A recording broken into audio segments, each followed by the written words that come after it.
What's up, everybody? Thanks for listening. This is Joey Svendsen, and I want to say that I am a Christian.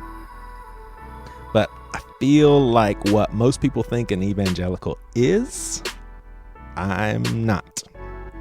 And what most people think an evangelical church is, I work at and love. I tend to see things a lot differently, and like many others have changed a lot in my faith. Coming from a fundamentalist, don't wear shorts, dress with witness, wear for school or feel guilty, no dancing, no beer when you're 21, evangelistic church upbringing. I now live by the rule that critiquing the church demonstrates love and reveals genuine care when done in a loving way. So I call this podcast Pastor with No Answers because honestly I found myself less concerned with being sure about so many things because I don't think we can be. This actually seems abundantly clear just by the sheer number of denominations existing today. Maybe let's just stick with Jesus. So I do feel that my footing is very different from many evangelicals, but I have no desire or reason to leave the church I call family. The church community who I share so much love with, the one who sustained my family and I last year during my mental illness crisis. And I've got a secret. I'm nothing special. There's a lot of people like me in the same position. Maybe not all pastors. I'm sure there's some of those too, but there's many who are part of a church community and we can't stop thinking differently. We feel like it's even God ordained, and sometimes it's all just really, really hard. So I want to pop in on this podcast once in a while and share some things that I value and hold dearly as I've processed this beautiful tension over the years. Some of those years, to be quite honest, I was really a jerk behind the scenes. Now, to stay true to the theme of this podcast, please, please, please receive these episodes as my thoughts. Sure, I believe most of them are pretty legit, or else I wouldn't be saying them, but that doesn't mean that they are. And so if I get a little carried away and maybe sound really assertive, please know that at the depths of all this, I don't claim any sort of dibs on truth. A couple of things before I dive in. In all fairness, one of the main head honchos over here at Seacoast Church second guesses whether he's an evangelical. I want to get that out there. I just think that most people would see our church as evangelical, and according to a lot of their definitions, it probably is. Also know there's a lot of evil in the church, maybe churches that are just flat out evil, and this can't be ignored and needs to be fixed. Shut them down, receive a miracle. I luckily work at a church that's really trying, admits mistakes, open-minded to critique and new ideas. They truly want to prioritize love, and they err on the side of grace, maybe sometimes too much, but I'd rather err on that than anything else. I know not all of us have this experience, but I do believe it's probably more common than we think. I mean, only the bad stuff makes the news. So with that context in place, here's segment 1 of pastoring in an evangelical church as a non-evangelical. Confessions. So I want to share likely the most integral ingredient I've found in balancing this tension, and that is simply to stop the dualistic thinking. I Googled dualistic thinking. We all know Google is perfecto. So here's what it said. Dualistic thinking is the way most people think and act. It is the us versus them syndrome. It brings to some the internal comfort to know that they are part of the inner circle. They then feel reassured in their thoughts, that their thoughts are the correct ones, and feel vindicated that they are right and others are wrong. So here's a couple of examples of dualistic thinking. Police brutality shows us that cops are evil. They're trigger-happy fools, and no black man is safe when pulled over by one of these monsters. Cops are the enemy. Here's another example of dualistic thinking. We have no idea the pressure that is on cops and have no reason to judge their actions. They're heroes, and the bad guys deserved what came to them. They shouldn't have been doing bad in the first place. Okay, so how about some non-dualistic thinking?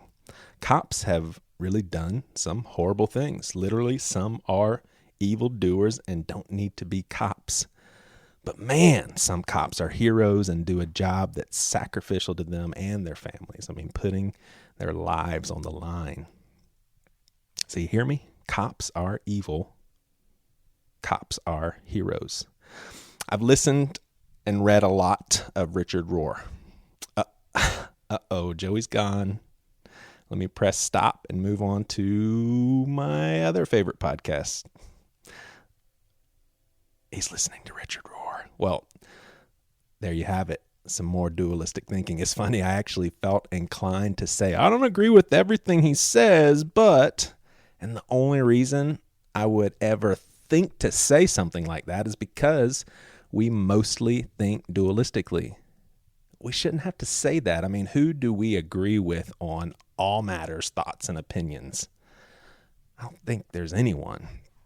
By the way, a lot of these thoughts are highly influenced by an episode on his podcast called Another Name for Everything. And it's in an episode called The World, the Flesh, the Devil. I listened to that today, and so a lot of this stuff is fresh on top of my head. And by the way, I don't agree with everything on that episode. So through the recent years, I've spent a lot of time wanting to make sure that we see people, the church, and Christians, we're bad. We're not good people, bad Christians. And I still believe this, but I forgot one thing. People are also good, do good things, and have good intentions. So hear me out. This may be tricky, but the church is good, and the church is bad. And how can we expect anything more or less?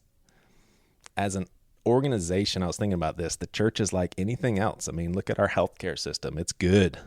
It's full of many caring doctors and nurses, some who volunteer countless hours in third world countries.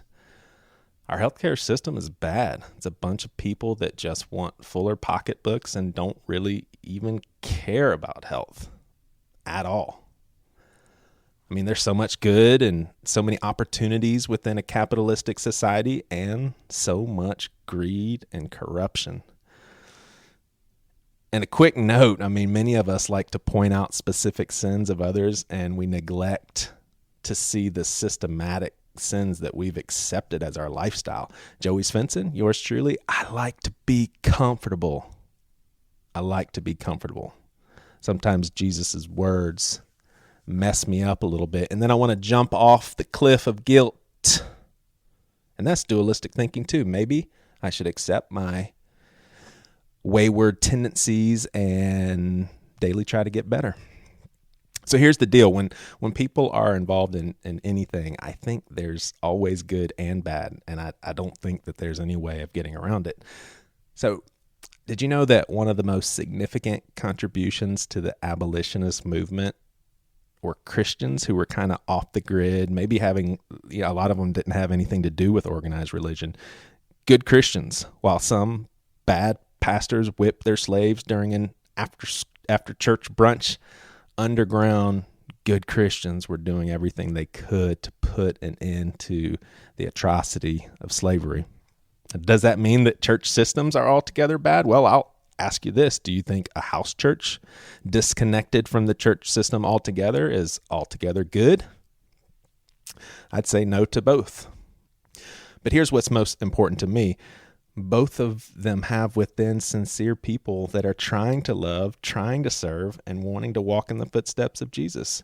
You have a lot of people that aren't trying, but when you gather a bunch of people together in any sort of church gathering, I think you're always going to find some very sincere, caring people that are trying to be selfless.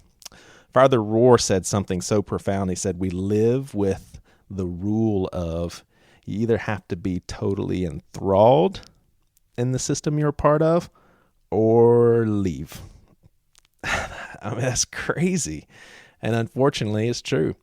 I mean, if we take on this mentality, it's like we're throwing the baby out with the bathwater. I mean, I believe within very imperfect and sometimes completely misguided church systems, there's always likely to also be people within having community and trying to be more like Jesus. It's the yeast within the dough. Everyone's part of the problem, but if you throw everyone out, you don't get the good that they're capable of. Republicans and Democrats are getting further and further apart, digging their heels further and further in the sand. In fact, I think the sand is about up to their knees now. How's this working out for us and our country? I mean, we should want no part of this in general, and especially in the church. This virus is teaching us a lot about coming together. Hopefully this permeates the church, governments, and all people and all systems. There's evangelicals who need a come to Jesus moment, no doubt, or maybe a couple dozens. I think even Jesus needs a little more time with some of us. And there's ex-evangelicals who need a bunch also. I may be a lucky guy, but I'm friends with non-fundamentalist evangelicals who are honestly way more loving than a lot of tweeting ex-evangelicals that I follow. So stop with the boxes, man. I mean, not all evangelicals are like the ones who caused you pain. Not all ex-evangelicals lack love. And some of those ex-evangelicals, by the way, may feel convicted to be abrasive on social media for a deeper purpose. I know some of them, and that is the case. I talk to them behind the scenes, and I'm like, man, that person's the most sweetest, reserved, loving person I've ever talked to. So I think you get the point here. Things aren't good, things aren't bad, and things are good, and things are bad. And I'll end by saying, I don't want to leave my church. I probably never will. I don't think we ever resonate completely with family, but if the family is relatively healthy and brings life to us, we can always resonate with love. And this is how we'll be known, by our love. I think there's something in the Bible about that. And man, we are getting further and further away from this.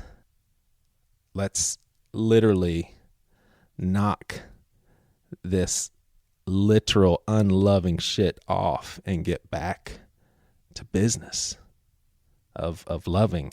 And I also have a childlike faith in this fact that although extremely unmerited and undeserving, God's chosen to live within people in a special way who make up churches and let me restate that, who make up the church. It's even more special when you think about capital C church all over the world. So I want to let this Spirit make me more and more about love and understanding and less about being dualistic, less about being a know-it-all. I'm really wanting more of that in my life. I appreciate you hearing me out.